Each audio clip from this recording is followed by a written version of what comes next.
What's up, guys? Welcome back to the Mr. CPA podcast. I am your host, Brian Credo, CPA, and on this podcast, we discuss self-improvement, personal finance, and all things accounting related.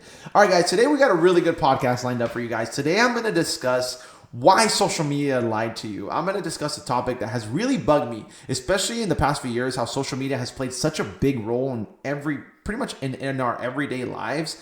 I feel like it has really lied to especially the younger generation of young students and accounting professionals that having a great job with nice benefits and a solid 9 to 5 is somehow bad. It has really bugged me. Now, people say that, having a 9 to 5 is terrible and you're building someone else's dream. And I understand all that. But today I want to give you why, you can't just day one without, you come out of college or you come out of high school and you want to be an entrepreneur. Yeah, I'm sure it works for some people and that's great. But for the most part, you're going to have to learn a skill or a trade or something before you think about venturing out on your own. Again, I know there's examples about young guys, killing it, and that's great. I'm happy for them. But for the most part, just remember that usually they're the exceptions to the rule. And today I want to go over kind of a few things of why I think having a good, solid 9 to 5 job, especially when you start your career, is probably the best thing you can do. And obviously, once you build the skills, I am all about entrepreneurship and doing your own thing. But today I kind of want to get you thinking of why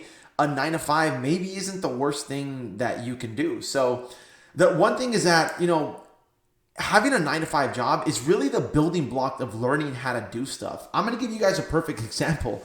I wouldn't have been able to start this YouTube channel or this podcast or anything that I have going on with my social media platforms if it wasn't for the fact that I was able to first have a 9 to 5 and do kind of my own thing. And now obviously I'm kind of building something for myself. But at the same time, if I wouldn't have built the skills that I did at my 9 to 5, I wouldn't have the knowledge or the skills or the expertise to be able to teach you guys, whoever's watching this podcast or this YouTube channel. Is that it sucks that nowadays, it's like, hey, you're 9 to 5. You don't go get a 9 to 5. That sucks. It's so the opposite thinking. I think having a 9 to 5 to begin with is probably the best thing you can do, again, because you're able to learn a skill. You're able to learn from people that have maybe been there, done that. And obviously that's the kind of first building block or stepping stone into maybe potentially building something for yourself. So don't let it deter you when you hear that, oh, 9 to 5s are terrible and you're a wage slave and blah, blah, blah. If you have nice benefits, if you have a 401k plan that you're starting off with, those first 5 years of your career, you're just learning. You're an apprentice. You're learning from people that, again, have been there, done that. So don't let people deter you from getting a nice, solid job to start your career, because it's probably the best thing you can do when you come out of college. Not everyone has the mental fortitude or the skill or the expertise when they're that young, especially when you just graduate from college or high school, to be able to start your own thing. I recommend, you sure, if you want to do that, that's great, but it's good to be able to learn a skill or a trade, especially you guys watching this channel or this podcast, is that you're obviously in accounting, so that's going to give you a valuable skill or trade that you're going to be able to catapult and take your career elsewhere. So the second thing is that regardless of what you do, whether you're a 9 to 5 or you have a part-time job or whatever, you have to find meaning and purpose in the work you do. I'm going to give you guys a perfect example. When I was in college, I worked at Chipotle for 5 years. I was rolling burritos, washing dishes, cooking up things. And it wasn't the funnest thing to do at the time. And, but at the same time, I found some meaning and purpose, because yes, I didn't want to be, fry cook forever. And, no disrespect to anyone that does that for a living. That everyone that earns an honest living has my respect. But at the end of the day, I knew I was destined to do a lot more than that. But at the same time, you can ask anyone that I worked with at the time. I loved working there. I really did, because I found meaning and purpose in the work I was doing, because although it wasn't what I wanted to do, I knew it was a stepping stone to get me where I wanted to be. And although the work that, it kind of sucked at times, I found beauty in it, because I knew that wasn't the end goal. I knew that was a means to an end. But you don't have to love your job, but you should appreciate it wherever it is that you're doing, whatever it is that you're doing, because it's a stepping stone to get you where you want to be. And I think that's probably the most beautiful thing. Regardless of where you're at right now, you can always find beauty and love for the work that you're doing, because it's helping you get somewhere. And if maybe you don't feel like that, then you need to rearrange and change your thought process and think, okay, how can I at my current state, whatever job that I'm doing, use it and utilize it and take advantage of it to build the skills that I need to get where I want to go. Perfect example is that when I was at Chipotle, I would, help customers, and I was always the first person to like greet the customer and say hi. And that really helped me build my interpersonal skills as a young adult. I mean, I was 18, 19, 20 years old when I did my bulk of the work there. And I built a lot of the interpersonal skills that I now have that I'm very thankful for, because I was talking to 100, people sometimes literally in an hour, because back then there was not many Chipotles going on. So my store was super busy. So I met so many different people, and I was able to build those interpersonal skills there. That's when it started, not after I graduated college, not when I started working in a professional services firm, but literally in the trenches at Chipotle, washing dishes, cooking food, serving the burritos, making the burritos, all that stuff. That's where I learned basic fundamental skills of just how to be a good employee, how to work well, with people, how to meet people, how to greet people, how to not be shy when certain things happen. Customers would come in sometimes and they were mad because the burrito didn't come out well, and kind of learning how to handle certain situations. Those are all skills that I built when I was really young at that job that really at the end of the day didn't really mean anything to me other than a paycheck, but I appreciated it and I loved it at the time because I knew that the skills that it was giving me was going to get me to where I wanted to go.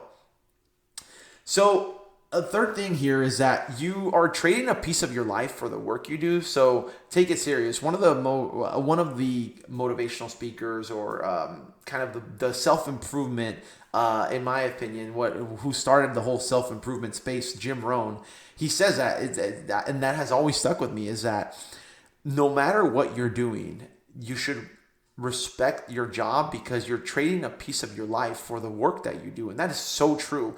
It's okay to have a good time at work. I'm not saying you shouldn't, be, having fun time or joking around sometimes, but at the same time, you're trading a piece of your life for those hours that you're giving your employer or whoever you're working for.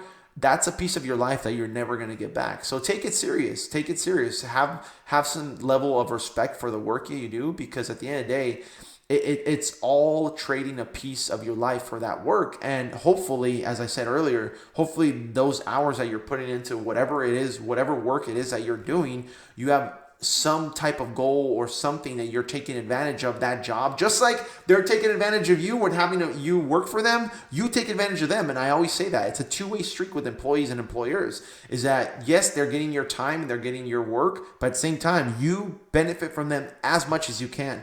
Ask to do more things, ask to be challenged more. Don't just get there, clock in, go through the motions and clock out. When you're there, be there, build the skills. Even if the job that you're at isn't what you necessarily want to do, that's okay, but you're building skills to be able to help you do something else. Again, I know I have this podcast now, this YouTube channel and all these things, but these all things were able to be possible because of the skills that I built during the times that I didn't really want to, or during the times that I was at a job that I obviously did not want to be at long term, but I was building skills there that now help me do what it is that I love doing. So it's super important. And for yourself, I kind of lost my place here. Building something for yourself. Okay. And the last thing here is that you can use your 9 to 5 to be building something concurrently. For example, I still have my job, and I actually really enjoy and love what I do, but I'm concurrently building something for myself, which is this whole platform, this whole social media thing. Is that I found that, you know what, when I'm done with my, which is a lot more than sometimes 9 to 5, sometimes I do 10, 12-hour days, but that's okay. Right after I'm done with my professional job and my work that I have to do for my employer, which I complete and I'm very happy doing, because it's actually, I love accounting and I love doing that. Right when I'm done, I get to doing this. And it might be difficult, and this is probably the hardest part of building something for yourself while you're having a 9 to 5. It can be very tough to build those things concurrently when you're, having a job that you work at 8 hours a day, and then you have to kind of build something on the side. But that's just the price you have to pay at times to build something for yourself, that while you're having a job to pay your bills, to learn skills, at the same time, you're kind of building something concurrently. And I feel like that's the beautiful part of a 9 to 5 that can really help you build something for yourself. If that's what you want to do, if you're happy with your 9 to 5, you got great benefits, it's challenging you, then great. Then don't let anyone tell you otherwise. But if you know for a fact that, hey, I kind of like my 9 to 5, it's not something I want to do long term, then right when you leave your 9 to 5, whether it's more schooling, whether it's building your own thing on the side, whether it's social media, whatever it is you want to do, you need to put in the time. You need to stop going out, stop doing dumb things. When the thing that annoys me the most about some people is that they say they hate their 9 to 5, but anytime they're not working their 9 to 5, they're either out drinking, out with friends, having fun, partying, or doing something else.